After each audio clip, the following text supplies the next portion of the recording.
our team has been working on doing a project for measuring states of consciousness. And so I'm going to be talking about, what that means, what it takes, and how we did that. So in terms of what it means, of course, to me, there's in the terms of psychology, there's a bit of a misconception about the kind of thing that consciousness is. It isn't the sort of thing you're going to bring your tape measure to. I like the analogy of money, because if you go to a currency exchange, you say, well, I'd like some money, and they say, well, that's fine. What would you like? Yen, yuan, dollars, dinars, euros. Oh, no, I don't want a currency. I want money. Well, I'm sorry, sir, we don't have any money, but we can give you many different kinds of currencies if you like. And so there is a sense in which when we encounter consciousness, we think about consciousness because we encounter it in many different kinds of states, and we kind of pull that together into this abstraction of consciousness. And so in the same way, when you're going to measure money, you're going to have to ask which currency. If you're going to measure consciousness, you also have to ask which state, so that we're going to measure consciousness, we have to measure states. In terms of psychology really only recognizes three behavioral states. And of course, behavioral states is very different than the whole notion of a state of consciousness. And the three states are sleeping and dreaming and waking. And these are recognized because they can both be measured and they can be correlated with specific, reliable, reproducible phenomena of experience. When we talk about other states, they are either considered drug-induced distortions or just changing the furniture in your mind. So just like, well, you're thinking about one thing, instead of thinking about that, you're thinking about something else. So the notion that there are different waking states of consciousness really hasn't been demonstrated. Glenn, just real quick, are you trying to move your slides? Because so far we still see the first one. Oh dear, yes I am. Thank you, Louis, for pointing that out. I was just trying to squint at the little slides to determine if that was true myself when you typed. Oh, I appreciate that. Thank you. Let's see here. I'm going to have to stop the share. I've encountered this before. I thought I had it fixed because I was doing this in a window. So I'm just going to, what I'm going to do is I'm just going to have to do this without the there we go. Yeah, it looks like maybe you just picked the application window instead of the full screen slide window to share. I'm sorry, what's that? It looked like you had just picked the application window for instead of the full screen slide one from the thing that pops up in Zoom to share slides. Oh, you mean like the full screen of the whole computer screen? No, like usually there's when you go to share your presentation, there's a window that is the app that in Zoom that sort of shows you the app itself. Right. It has all the slides along the left side, and then there's another window that just shows you the slide. And you want to pick the one that just shows the slide, not the one that shows the application window. Okay. I actually only see. That's okay. You can use that one, and if you want to, you can just click through them on the left, and we'll keep up. It's okay. That's what I'll do then.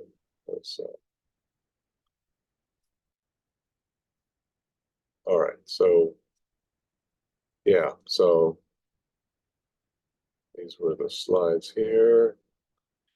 Sleeping, dreaming, waking, other kinds of states, we don't really recognize those. What's the implication? What's the impact of that? Because psychological states of consciousness are not recognized as sort of having any sort of measurable reality. You get things like this recent paper in the Atlantic, what if psychedelic hallucinations are just a side effect?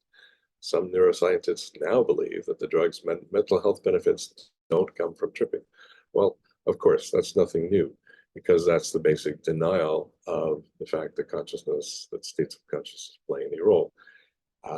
Other impacts are that near-death experiences, out-of-body experiences, encounter experiences, just the mind on some biochemical. In the area of meditation, it's the belief that mindfulness is just being aware of your thinking, but that's what it really is. And so this is the basic sort of position that consciousness is just a side effect of survival-driven biological activity. You just think you're conscious because your cells want you to. Or in the inspiring words of Francis Crick, you're nothing but a pack of neurons. So measuring states of consciousness and connecting them to specific capacities would go a long ways to demonstrating their value and their active, essential role in human psychology. And you might say, well, don't we already measure mental states? Aren't there a lot of EEG studies? You know, I've read about EEG studies of mindfulness and so on and so forth. The challenge with that is that these efforts rely on taking neural measurements of people who tell you that they're engaging in a particular kind of practice, but it doesn't tell you exactly what is happening cognitively, what is going on inside. So, what it takes to measure consciousness is you've got to have behavioral data with validated psychological scales. You've got to have neural data. You have to have a testable cognitive mechanism. All of these exist for example, for meditation, but these are not adequate for measuring a state of consciousness. Why not? Because what they give you is a neuropsychological data for a state, but not for a state of consciousness. You've got informational state, you've got neural state, you've got behavioral state, but you don't have a state of consciousness. And what you need to measure a state of consciousness is you need to identify unique phenomenal markers so that you have the experiential data, because without experiential data, the state is not a state of consciousness. If you don't know, if you can't correlate your neuropsychological state with an experiential state, then you don't know what you're measuring in terms of a state of consciousness. So what's necessary is to develop definable, reproducible, subjective phenomenal markers. And then, of course, you've got to go back and take these phenomenal markers. You've got to, if people can generate these phenomenal markers, then you can check and see if you're getting the phenomenon. Can you reverse engineer it so that you get results on validated scales, on EEG, and able to demonstrate a cognitive mechanism. So this was our project. What we did in this first study published last year, we tested 8 participants in 11 different attentional stances, 127 EEG,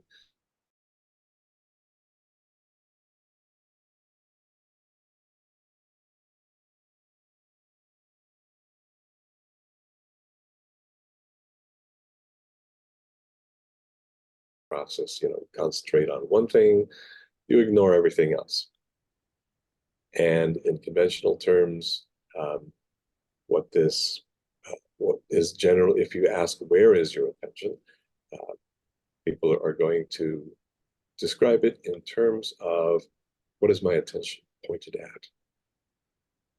But if you think about it, attention also always comes from somewhere in the body. And in most industrialized cultures, attention comes from the head.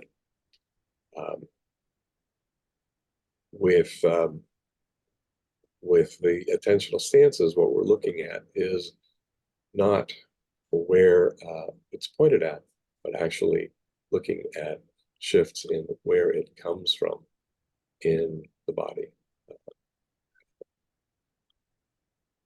So don't have the action mechanism on this.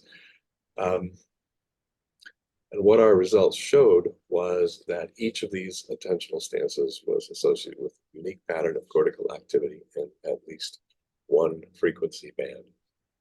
But more importantly, when we did a calculation on the similarities between brain states, each time a participant came back to a particular attentional stance, you'll see that the correlation in brain activity was quite high, up to 0.8, 0.9 in the beta and gamma ranges, which means that we were able to demonstrate that when you change your attentional stance in a particular way, it changes the pattern of your brain activity in a very reliable and reproducible way. Now, the interesting thing is if you repeat an ordinary sort of act of thinking or an act of behavior and sample EEG, each time you do it, the correlation between those times is going to be very small. Here we are using an interoceptive sensation, a sense of where the attention is coming from, something that's usually considered to be sort of like, junk sensation. Oh, that's just subjective noise. And we got a much stronger correlation between from one event to the next than you typically get with either cognition or behavior. So great. So you have these attentional stances. How can we apply this? So, for example, attentional stance of Vipassana.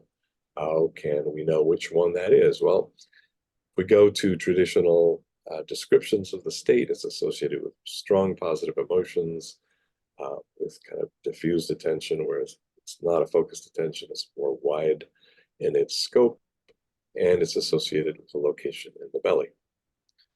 We took the results of our EEG and we cross-correlated it with a 2017 study, Hu and colleagues, and they measured the EEG correlates of 10 different types of positive emotion. And out of that, we got this chart that showed what those correlations were. And out of these 11, there were 3 that correlated with multiple positive emotions at level of 0.5 or higher. There was only one of those that also was a diffused attention located in the belly. And so on that basis, we were able to empirically predict that the attentional stance of Vipassana would be this diffused attentional stance, so located in the abdomen, which is fine, nice to predict it theoretically, but does it work? Does it have the same kind of impacts that mindfulness is known to have? So we are in the middle of a preliminary study. We have 11 novices so far. And just for comparison's sake, if you look at some of the studies that have been done with, just one of the standard forms of instruction, mindfulness-based stress reduction, which is a wonderful way of learning. The reductions in perceived stress tend to be between 20 and 35%. And that's after 8 weeks of instruction. After 30 minutes of instruction, our novices had reductions between 60 and 65% of perceived stress. Same thing with mindfulness. Typically after 8 weeks, there's a 10 to 20% increase in mindfulness. And with our participants, after 30 minutes of instruction, we had an increase again between 60 and 65%. So we have done the first piece, which is feeding back these phenomenal markers, experiential markers, and demonstrating that they, in fact, based on validated psychological scales, do reproduce the impacts of that psychological state. And we are now working on funding proposals for being able to measure that with EEG and then demonstrate the cognitive mechanism a little more effectively than has been done so far. So, what does this give us? This gives us, first of all, it's the practical outcome of a rapid and effective way to learn mindfulness in a much shorter period of time. But this is not just about mindfulness or meditation.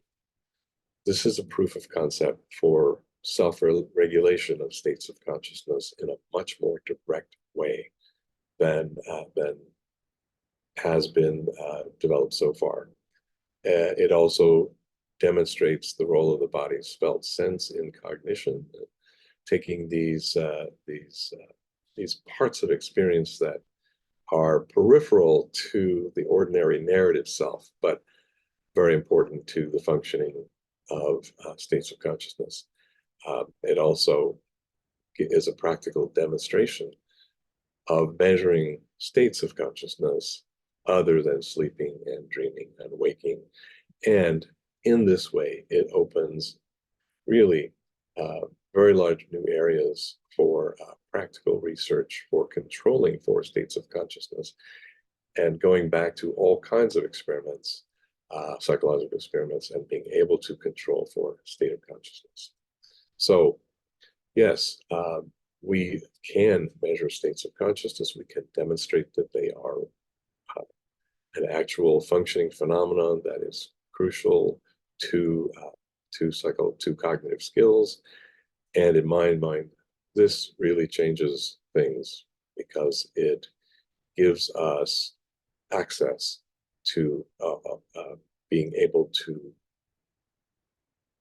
bring to fields of psychology, which requires empirical measurement, evidence for things that have mostly been just sort of claimed without clear evidence.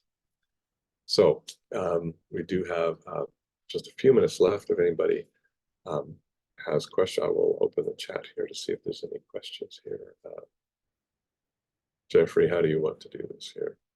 Yep, absolutely. If anyone has questions, I'd say raise your hand if you want to ask them on video or type them in. Way to get us back on time, Glenn. Good job. I really appreciate that.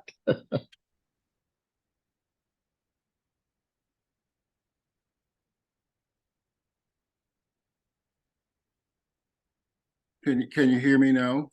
Yes, I can hear you. The first three talks all focus on consciousness and the role that the brain plays in consciousness. In 1979, I wrote a paper in which I said that the brain and the immune system are parsimonious, and that if we take the time to focus on lentiviruses, we might learn something more by thinking about some of the aberrations that can cause from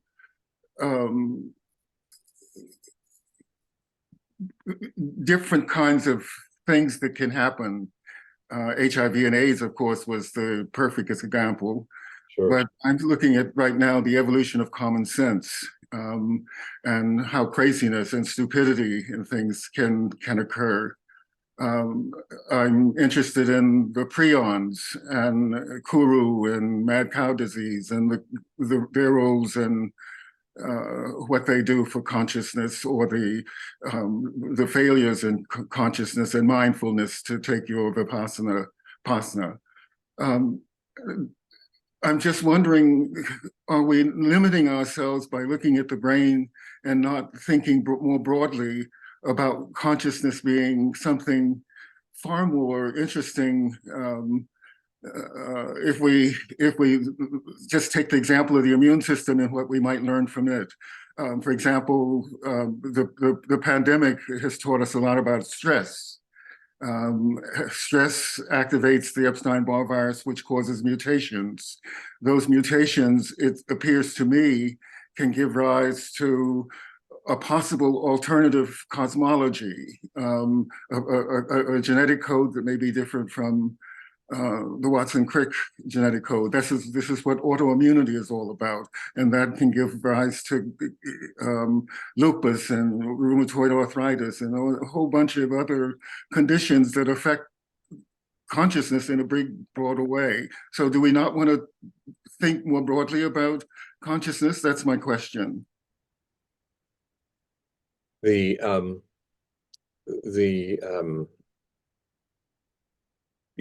Roulette, thanks for that question.